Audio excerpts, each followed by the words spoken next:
Yeah, I'm Jim Kännon, the president and CEO of AMG General, and everyone knows AMG General, of course, is the exclusive manufacturer of the Humvee. In our booth today, we have the next generation of Humvee that we call the Humvee Saber, as well as various technologies integrated on that platform. It's an evolution. You know, the Humvee is the most prolific military vehicle in the world, so we wanted as much as possible when it comes to automotive components, critical spare parts, to keep some commonality. So if you're able to do maintenance on Humvees now, you can be very familiar with this vehicle, but we wanted to make it much more survivable and more mobile. So bigger engine, bigger transmission, better suspension, but the biggest difference is a fully welded armored capsule that will give you JLTV-like protection, but at half the weight, under 17,000 pounds, and half the cost. Well, a lot has changed from the original Humvee to even a Humvee today. Now, the hood is iconic, the light and grille are iconic, but whether it be safety features added to the vehicle, the engine, other restraint systems, there have been a lot of upgrades, and all of those are incorporated on this Saber. One important point is it's got a patented continually hot formed W-shaped hull that gives underblast protection that you would get from a V-shaped hull, but on a much lower profile. The two passenger doors in the back actually utilize a camera system, and that helps with the armor protection. We're using very exotic metals to be able to keep the weight low, but still have the protection from underblast or kinetics. And so by having cameras in the back, there's no need to breach the capsule to put transparent armor in place. Makes a stronger overall armored capsule and great visibility from inside the vehicle. So with the Humvee Saber, what you see here today is an edition that we call the Blade Edition. So on the back of it, we've integrated 10 Switchblade 600 drones, 4 Switchblade 300 drones, and from the back seat, an operator can manage and operate all of these loitering weapon systems from the safety of the vehicle, on the move, and of course, as winter's approaching in Europe, for example, have a heated environment to be just much more comfortable and out of the elements. Also, you see on this vehicle, we've partnered with Arcus with their Hornet remote weapon station. This one is a variant that has a counter UAS system. So you can detect drones and their base station communication out further, in closer detect drones, and with a 40mm cannon and airburst effect, eliminate those drones. So in the Humvee Saber Blade Edition, it's a rolling capacity to launch drones on the offensive, but also protect itself from other drones on the battlefield.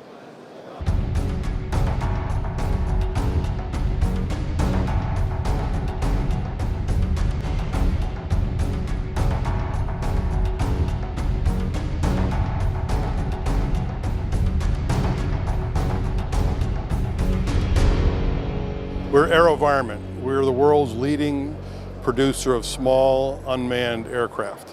Our systems go from the surface of Mars, where we developed the helicopter that's flying over Mars today, to subsurfaces aircraft that are launched out of submarines. We have ground robots, and then we have many different types of unmanned aircraft systems that fly from near ground level up into the stratosphere. Most of our aircraft are in the Group 1 and Group 2 unmanned aircraft systems. We also make tactical missile systems. So a loitering ammunition is a hybrid between an unmanned aircraft system and a missile. So it flies to the target, and then when it gets to the target, the operator can fly in the area of the target, so loiter, and find a target of choice and attack the target from whatever angle is best suited by that operator to strike that target, to defeat the target. And we have actually 3 types of loitering munitions. The Switchblade 300 comes in 2 variations. In Ukraine today, the Ukrainian forces use the Switchblade 300 that's fired from the ground, almost like a mortar system. It comes out of a tube. It could fly out to 10, 12 kilometers to strike soft targets. Precisely strike soft targets, controlled by the operator. Yeah, so the main components of the system, the launch tube houses on the inside of it the Switchblade 300. The operator never handles the aircraft directly, just handles the tube. Once the operator sets it up on the ground, then with his controller, he launches the Switchblade 300. As it flies out of the tube, its wings automatically deploy, and then he'll fly that system through waypoint navigation, through visual navigation, whatever the operator chooses to navigate to the target, and then when he gets over the target, can loiter in the area of the target.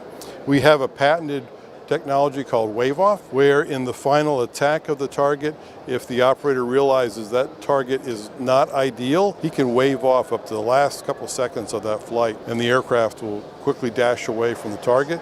The operator can then determine how they want to address the target from perhaps a different angle, and then continue the operation. A variation of the 300 is also fired from submarines. It's called Black Wing. So it has the same size wings, the same size body. It is not a loitering munition because it doesn't have a warhead. It's a reconnaissance aircraft for a submarine that's below surface. The 300 launch tube enables a ground soldier to carry the 300 on their backpack. Switchblade 600 is definitely the big brother of the Switchblade family. Its size is driven by the Javelin warhead. We carry the same warhead and the battery power you need to go to those 90 kilometers worth of range. Javelin has a 4.5 kilometer range, so it's meant for the close fight. We're meant for the deep fight. We can fly to 90 kilometers and provide the same lethality at any angle that the operator wants to take as he loiters in that area to defeat enemy targets. It's larger, for many reasons, to include those two, and it carries, therefore, larger optics. So it has very capable optics, pan tilts based upon the operator's controls during the flight of the missile system.